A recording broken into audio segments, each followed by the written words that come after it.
നമസ്കാരം കൂട്ടുകാരെ, രാജേഷ് കുമാറാണ്. ഞാൻ ഈ വീഡിയോ ചെയ്യുന്നത് വെച്ചാൽ കൂട്ടുകാരെ, ഇന്നലെ എനിക്കൊരു കിടില ആക്സിഡൻറ്റ് സംഭവിച്ചു.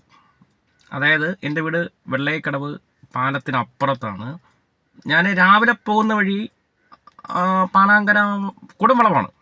അല്ലെങ്കിൽ നോർമൽ റോഡിലെ അവിടെ ഡേഞ്ചറാണ്. ഈ റോഡ് കുഴിച്ചിട്ടും ഒന്നുമില്ലായിരുന്നു. അത് ചിലപ്പോൾ ഞാൻ ശ്രദ്ധിക്കാത്തതാണെന്ന് എനിക്കറിയില്ല. രാത്രി ഡ്യൂട്ടിയൊക്കെ കഴിഞ്ഞ് 9 മണിക്ക് ശേഷം വരുന്ന സമയത്ത് വണ്ടി അത് മഴയും ചെളിയും എല്ലാം ഒരു റോഡ് സെൻറ്ററിൽ കുഴിച്ചിട്ടേക്കാം. ബൈക്ക് കയറി, ബൈക്കും മറിഞ്ഞു, ഞാനും വീണു. ഹെൽമറ്റ് ഉള്ളതുകൊണ്ട് രക്ഷപ്പെട്ടു. പിന്നെ വണ്ടിക്ക് സ്ക്രാച്ച്, പിന്നെ എനിക്ക് സ്ക്രാച്ചും സംഭവിച്ചു.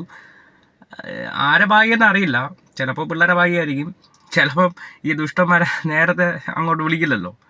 എന്തോ രക്ഷപ്പെട്ടു. നേരെ മറിച്ച് ലേഡീസോ അല്ലെങ്കിൽ ചെറിയ വണ്ടികൾ ഓട്ടിക്കുന്നവരാണെങ്കിൽ 100%